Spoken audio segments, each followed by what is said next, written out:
Welcome to this podcast from River Publishers, hosted through the Quantum Information Technologies Journal. I'm Paulo Henrique, editor-in-chief of the journal, and today I'm delighted to welcome Kristen Outler and Vanessa Mahoney. We will be talking about their article, Quantum in the Classroom, a project-based approach to building awareness in the workforce readiness in emerging technologies. This conversation sits at the intersection of education, workforce development, and emerging technologies, and reflects the journal's mission to bridge research, practice, and societal impact in quantum innovation. Welcome. It's a pleasure to have you here today. Yeah, so I'll start. My name is Kristen Outler. I'm the Educational Development Manager at Spark Photonics Foundation. I have 12 years of classroom experience before I came to the foundation, mostly in middle school science, and I also have a background in special education and curriculum design. My name is Vanessa Mahoney. I'm the Educational Outreach Manager for the foundation.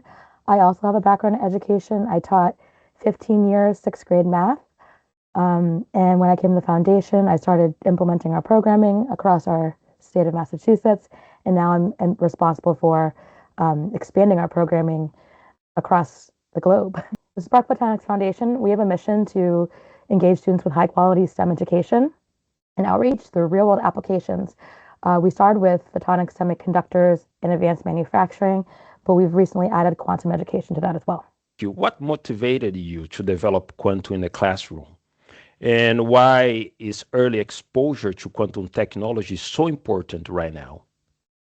Yeah, so we developed the program Quantum Impact to bring quantum into the classroom because most students encounter quantum concepts only at that post-secondary or university level, if they encounter it at all, right? So the late exposure limits their awareness, access, and ultimately the talent pipeline. So quantum technologies are moving quickly across sectors, so that pre-college, pre-university engagement matters if we want that broader and more prepared future workforce. Our goal was simple with this. It was to make quantum awareness achievable in real classrooms through real teaching constraints, so more students can see themselves in this future workforce. Considering that many people believe quantum concepts are too complex, especially for K-12 students, how does your program challenge that assumption? Yeah, I love this question. So we do not ask students to start with the heavy math or abstract theory.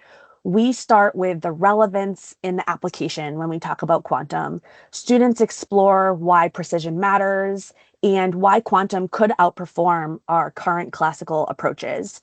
So when students can connect concepts to a real problem, the learning becomes accessible and motivating for them. We certainly try to challenge the idea that quantum is too complex by teaching through concepts instead of equations. And for the teachers out there, from that educational practice perspective, Quantum Impact as a program uses leveled readings and slide decks to introduce those key ideas in plain language. Then we anchor those ideas in real world applications like chemical leaks and infrastructure health and early infection detection. This keeps the learning rigorous and concrete, but also very age appropriate for those students. And one thing I'd like to add too is that, as an educator, we're always talking about giving students multiple exposures to content. So if you're giving them multiple exposures, but you're not starting until post-secondary, it kind of limits where they can go with that. So if you're starting earlier, they can build on it more. Can you briefly explain what Spark Alpha Explore is and how its project-based approach helps students engage with quantum information science? So Spark Alpha Explore is project-based learning. Students work together in groups to identify a real-world problem that they'd like to address. In the second phase, they conceptualize a hardware device. In our traditional program, it's using photonics-based sensing, but with the quantum impact extension, they could also use quantum sensing. In the third phase, they move on to a business plan that includes value proposition, target market, competitive analysis, and financials. The financials, depending on the age range, can start with figuring out how much it costs to create the device, coming up with a target selling price, and then going all the way up to projected revenue, profit, and gross profit margin. And they put all of that into a slide deck. And then the final phase is presenting in front of a panel of judges. And they get feedback and follow-up questions from the judges. And then throughout the entire process, we encourage education and industry exploration through, ideally through visiting, local education and industry partners. So that would also be a great place for students to be exposed to quantum technologies. Quantum impact layers quantum awareness into that same project, as I had mentioned, using quantum sensing in lieu of photonic sensing in the second phase. Well, that's really good. So, in that sense, your work integrates quantum with photonics and semiconductors. Why was this interdisciplinary approach essential? Yeah, I'll take that one. So, because these are how the technologies often show up in the real world. Photonics and semiconductors are foundational to the modern systems we have, many of those, and they also provide a concrete on-ramp to quantum applications like quantum sensing.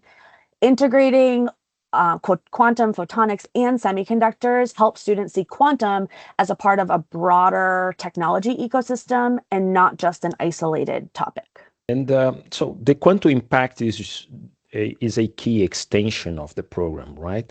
Mm-hmm. What does it introduce, and how do you make concepts like quantum sensing accessible to younger students? Quantum impact is kind of two parts because we had one part of it that we launched for free to the public. We launched it last April during World Quantum Month, I think it was, or International Quantum Month.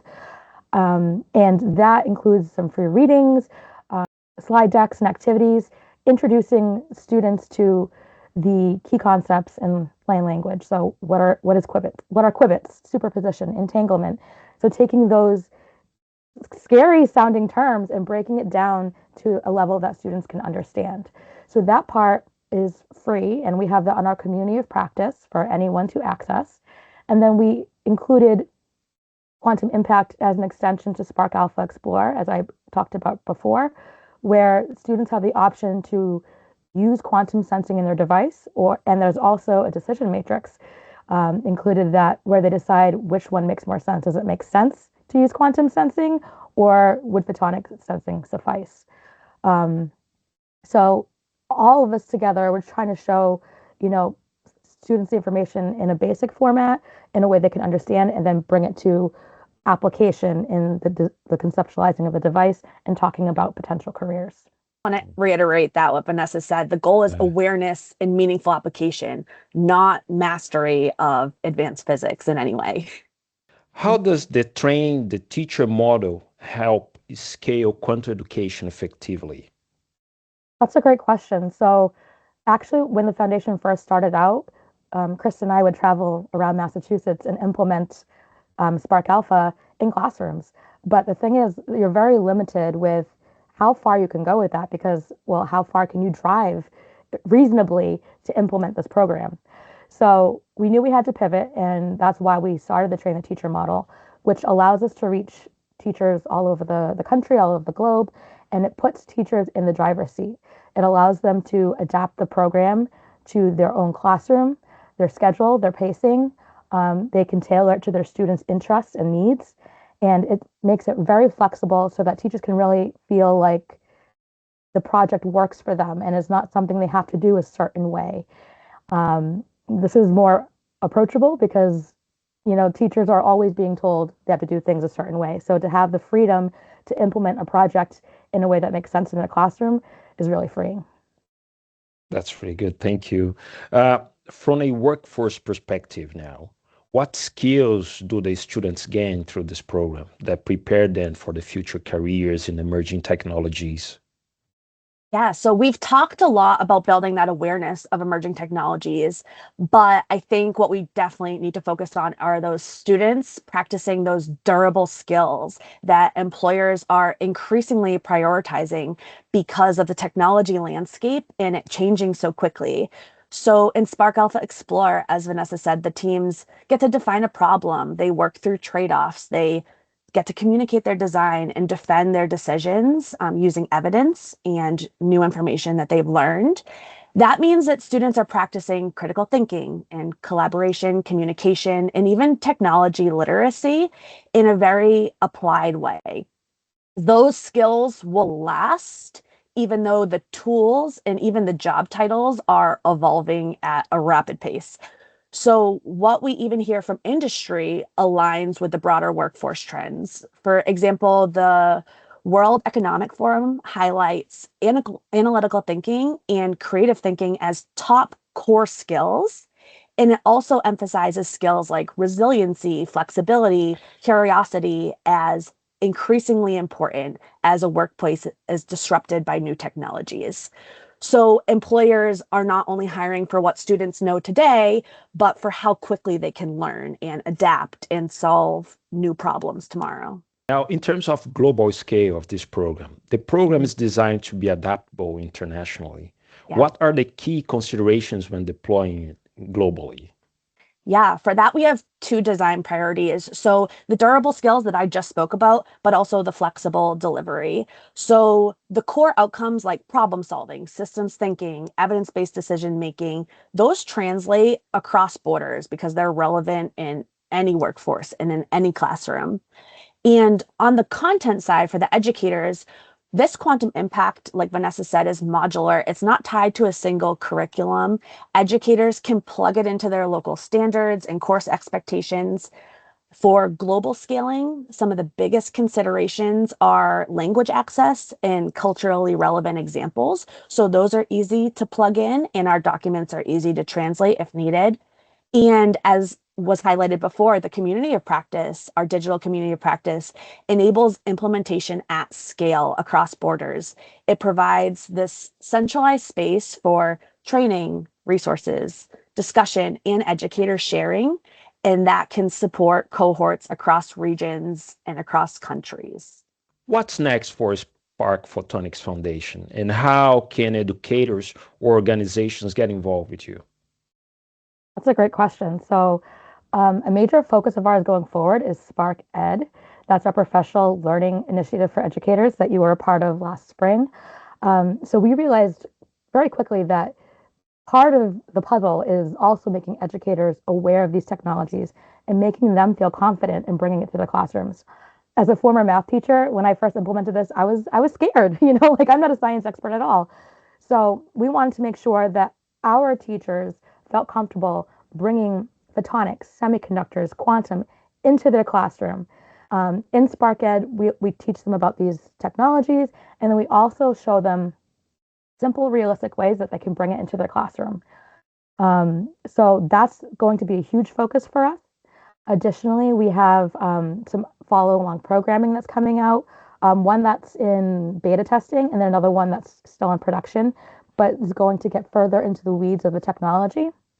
And then also, all of this stuff is housed on our digital community of practice. So, to that end, we're also looking for subject matter experts who could serve as industry professionals that can, talk to teachers and be thought partners and content experts. If anyone is interested in bringing career connected learning to your community or have your educators given some thoughtful professional development, we welcome them to reach out to us. You can find us at www.sparkphotonics.org, or we're also on LinkedIn, Facebook, and Instagram at Spark Photonics Foundation. Thank you.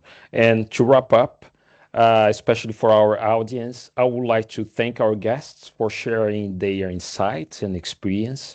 And thank you for listening. And if you would like to explore this work in more depth, I invite you to read the full article in the Quantum Information Technology Journal, published by Rivers Publishers. So you're going to see the address here in our podcast, and stay connected with the latest discussions shaping the quantum education and innovation. Thank you. Thank you for having us. Thank you.